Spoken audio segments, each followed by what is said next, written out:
In this special episode of A Drier Dose of Disney, Jared shares with us his secret butterbeer recipe.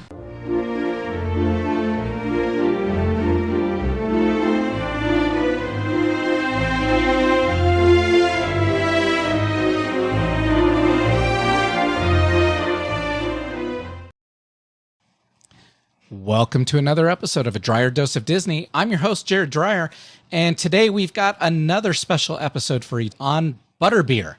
This is probably the greatest drink that's ever been invented, and if you've been to the Universal Parks, whether it's in Hollywood or in Orlando, you've probably tried it if you've been in the last few years. If you haven't, you need to. It is one of the best drinks that's out there. But today you're probably listening to this podcast because you want to know how to make butterbeer at home that is virtually identical to the parks. I have tried so many different recipes that are out there, dozens of them, and none of them even get close. In fact, there's even one at Starbucks that people are telling me, oh yeah, this one's good. I went and tried it and I didn't like it. It wasn't anything like what you experienced at the park, but we were able to nail it here at A Drier Dose of Disney. We spent a lot of time, a lot of research on what is actually in the drink, and we broke it down and then we rebuilt it. And in doing so, like I said, we made this imitation perfect. It is exactly like what you would experience in the park, and we're going to share that with you today. So first, we want to do some housekeeping. We'd love for you to subscribe to our podcast wherever you listen. We also have it available on YouTube. So there's a video format that's also available, and you can subscribe there. And of course, if you find anything of value, we'd love your support at Patreon. If you're watching this episode initially in 2022 or early 2023, it's because you already supported us at Patreon. So thank you for doing that. Eventually, we will make this episode free to everyone else as well. But for those that support us, you guys get early access and you can start drinking your butterbeer now. So let's first start talking about what is butterbeer, where did this whole thing start, and what does it actually taste like? If you're not familiar with Harry Potter and the Wizarding World of Harry Potter by J.K. Rowling, it's a series of books. There are 7 books. They're actually on my bookshelf down here behind me. You can't see them because they're behind the chair, that talk about a young wizard. His name's Harry Potter. He gets selected to go to Hogwarts School of Witchcraft and Wizardry, and he does 7 years there. And that's what the wizards and witches do to become fully certified as wizards and witches. And it's completely hidden to what they call the muggles, the rest of the human world. And we don't get to see it. So they're doing stuff around us all the time that we are completely oblivious to, including they have their own places like Diagon Alley and Hogsmeade, which are towns and areas of commerce where they can buy stuff and whatnot. But they've got butterbeer. So they've got bars. They've got the 3 Broomsticks, which is one of the restaurants there that they actually have out at Universal that you can go to that serves butterbeer. So Harry and his friends all drink this butterbeer. They're underage, so it's not alcoholic, obviously. Of course, with our recipe, you can make it alcoholic. We'll talk about that. But they don't give a great description in the books what it tastes like. So when Universal created the Wizarding World of Harry Potter at their parks, they took liberty. They decided what they thought butterbeer should taste like. They did a great job. It's actually very good. It's very sweet. Most people that have tried it have said it's probably the best drink they've ever had. And it comes in 3 different varieties at the Universal Park. So it comes in a frozen variety, which is probably the most popular. That's the one that most people drink. They have a regular variety that's not frozen. It's just a normal liquid with the topping on top, which is my least favorite. And then they have a hot version, which is actually probably the best one. It's phenomenal. But being that the parks are in California and Florida, usually the weather is already warm out. So you may not want a hot beverage. But if it's ever a cool day or you think I want to try it, I like hot beverages, the hot one is phenomenal. So you definitely want to try that. I will say in the hot sun out there in Orlando, the frozen one's going to cool you off the best. It's obviously the best tasting. It's our go-to one. We like the consistency. We like the thickness. We like that the topping, there's a cream topping on top that we'll describe in a minute. It sits on top of it. It's hard to mix in. As you try to mix it, it'll mix in a little bit. But there's definitely 2 parts to the drink. You're trying both of them. They're great. It's really good if you're in a long queue. So I recommend if you go to Orlando and you're going to Islands of Adventure, you have Hagrid's Motorbike, which is an outside queue.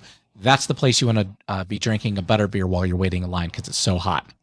So couple tips to the butterbeer when you go to get it. The stands, the carts, they're big and red. They have a big barrel on them. You can't miss them. They have 2 sides. So this is a tip that just astounds me and amazes me. People don't realize that there are 2 sides to this cart. You don't know how many times I've walked up and I see a line of 10 or 12 people on one side waiting for Butterbeer. And the other side, the workers are just standing there. No one's going through that side. The line is empty. I will make a beeline, go to that side. And usually when they see me go, 4 or 5 people will jump over there. Universal is different than Disney in the sense that their employees are all great. They're all very nice. They aren't going to go to the other side of the line and say, hey, come over here, like Disney would. So there is a chance that when you see those carts, check both sides, you could get a really short line. Okay. Outside of that, the hot butterbeer is very difficult to find. So at those stands, you can only get the frozen and you can only get the liquid. The hot one is amazing. It's usually only available in the quick service restaurants like the Leaky Cauldron or the Three Broomsticks. None of the barrel stands have it. And then there's a little tap area out in Diagon Alley. It does not have it. So if you want the hot one, you're going to have to go into the Three Broomsticks or into the Leaky Cauldron to get that. Okay. So let's describe what it tastes like. So when you're thinking butterbeer, I know initially I was like, I don't want anything that tastes like butter. It tastes more like butterscotch. So it's not going to taste like your normal yellow butter. It's going to taste like butterscotch. It's very sugary. So if you have any issues with sugar, I would say stay away from it. We have friends that have a daughter who's diabetic. When we make our home version, we always tell her dose up before you come because ours is also extremely sweet and very sugary. All versions, so whether it's hot, the regular liquid, or the frozen, they all have a whipped topping on it that makes it even better. Like I said, it doesn't dissolve in the drink very well, so you get a chance to sample that. It is a high-calorie drink. You do not want more than one of these in a day. As a matter of fact, it's so sweet, you probably couldn't handle drinking more than one in a day. We even try to share them between 2 people just because it's enough that you probably don't want to do it all yourself. Please note, I will give you a fair warning. If you are in a hot climate, so whether it's California or Florida, if it's hot out, that frozen one will give you a brain freeze very quickly. So what we have found is the hotter it is, the quicker and more intense brain freezes hit. On a cooler day, if it's in the 70s or whatnot, you can probably get away with it pretty easily. On those hot 90-degree days, that brain freeze is going to hit you really hard. So keep that in mind. Next, they don't complement food very well. So if you're the type of person that likes to pair things, you're saying, I want this with my dinner, it doesn't complement food very well. So if you go to the Leaky Cauldron or the Three Broomsticks to eat a meal, you're usually going to get the like shepherd's pie type thing, or you're going to get the rotisserie chicken or the spare ribs. It doesn't go well with that. No, it's a great dessert drink. It's great for having fun out in the park, walking around. It does not go well with food. Get a soft drink, get a water, save your money there. You can get it when you get back out. Because of the success Universal's had with the butterbeer and the absolute craze they've had, Disney's tried to copy it, and relatively unsuccessfully, though I actually like a couple of their drinks. Disney has come out with their own version, so they've got LeFou's Brew at the Magic Kingdom in Orlando. It's in the back by Ariel's, the ride, the Little Mermaid ride. There's a little town back there behind Viergas where they have a bar back there where you can go get LeFou's Brew. And that one's an apple-based frozen drink with a marshmallow and I think mango type topping on the top. That one's very good. I like that one as well. Butterbeer is just better. It's much more sweeter. It's butterscotch. It tastes better. They also at Disney have Star Wars Land. So out at Hollywood Studios or at Disneyland, both of them have Star Wars Land, and they've actually got a couple drinks in there. So they've got the milks, the blue milk and green milk, which actually I like. My wife does not. They also have one at their stand where they do the Ronto roasters and stuff out in Disneyland. That drink's actually really good. It's like a passion fruit type drink, and it's got great flavor, but it's not frozen. It's very different than butterbeer.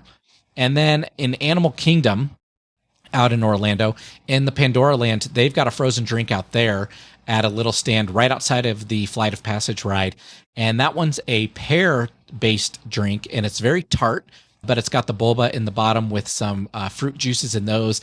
And it's a good rendition. It's very different. It's extremely different from butterbeer. I can't compare it to that. And it's a great drink. I like that one. All in all, butterbeer is a dessert. It is sweet. It is great. It is one of the best drinks I've ever had. Okay. Like I said, I've been online. I've checked out thousands of different recipes. Well, maybe not thousands, at least hundreds of different recipes. And though I haven't tried them all, I've read through them all. A lot of them are very similar. They're not the same. They are not the same, but we did crack it. Okay. And you don't have to just take my word for it. We actually had friends come over. My daughter had a Harry Potter birthday party. They all tried it. All of our friends who go to Disney as often as we do, they have said this is the exact same drink. All of her friends, one of which who had just gotten back, said this is the exact same drink. So trust me when I say this is as close as they get. Okay. It's not difficult to make. It doesn't make a lot, and I'm going to walk you through that here in just a second. But it's not difficult to make. You are going to break it up into two pieces, into the drink portion, so the frozen portion, which is we do making it as a frozen drink, and then you have the topping portion. Okay, so you're going to make those separately. The one batch, so basically I'm going to walk you through a recipe. The recipe makes one batch. It does 3 6-ounce drinks, basically. Okay, and you're going to get, and that's of the frozen piece. You're going to get about 6 ounces of frozen beverage for 3 different cups out of the frozen piece, and then you can put topping on top of it and get it up to about 8 ounces. Of course, if you need more than that, you're going to need to make multiple batches. Know that we did purposefully make the topping more, it goes further than the frozen part. And the reason is, a lot of people like to just spoon it and just have it. It goes really well in coffee. My wife says she's a big coffee drinker. I'm not.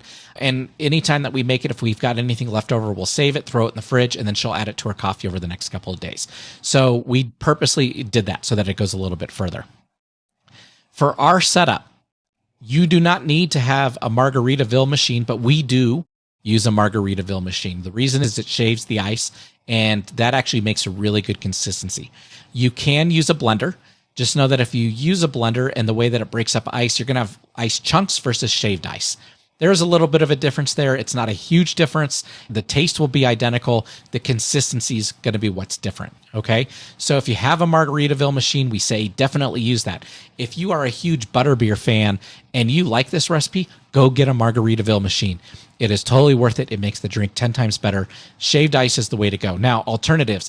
If you have a snow cone machine or anything like that, you could use that to make the shaved ice. If you're going to use a blender, I would recommend go buy a bag of the Sonic ice. If you go down to Sonic, you can buy a bag of their ice from the actual restaurant.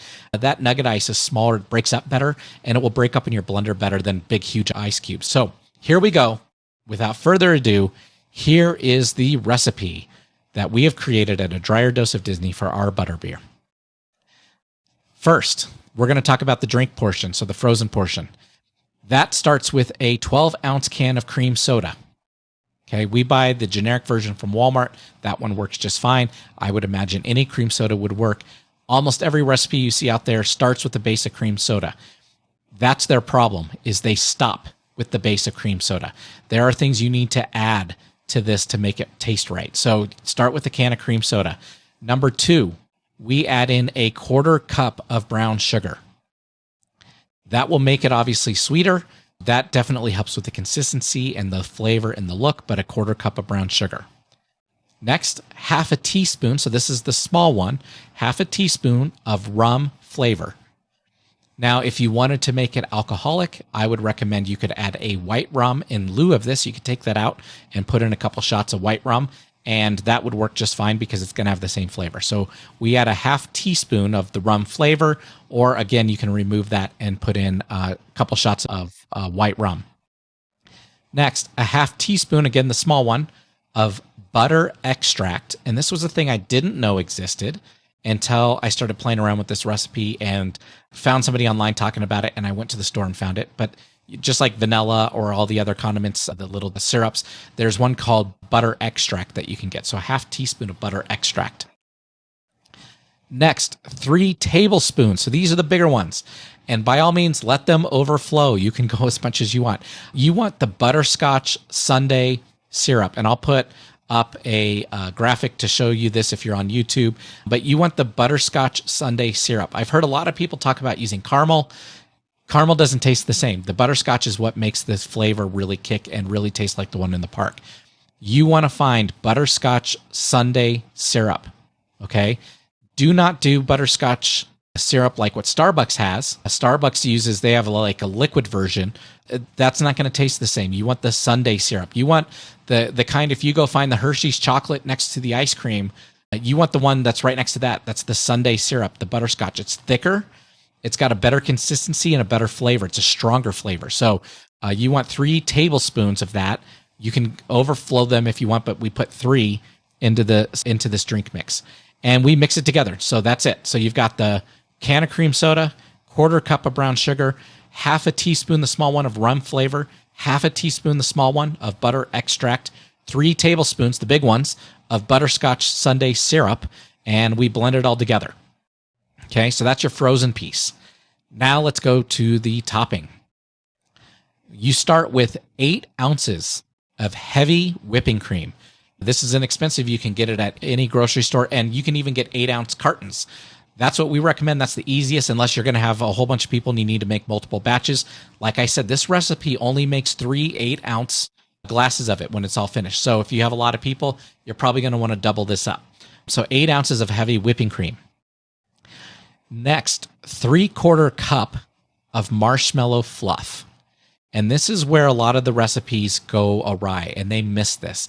You want the marshmallow fluff. Now, your problem is the consistency is totally different, so we're going to talk about that in just a second. But 3/4 cup of marshmallow fluff. You could add a little more if you want a little more of that marshmallow flavoring, or take a little away, but 3/4 cup of marshmallow fluff. That is also what's going to help it from getting mixed into the drink. That will keep it separated. Next is a 1/4 cup of powdered sugar. Okay, again, like I said, this is very sweet. You've got brown sugar in the main drink, powdered sugar up in the topping. So 1/4 cup of powdered sugar.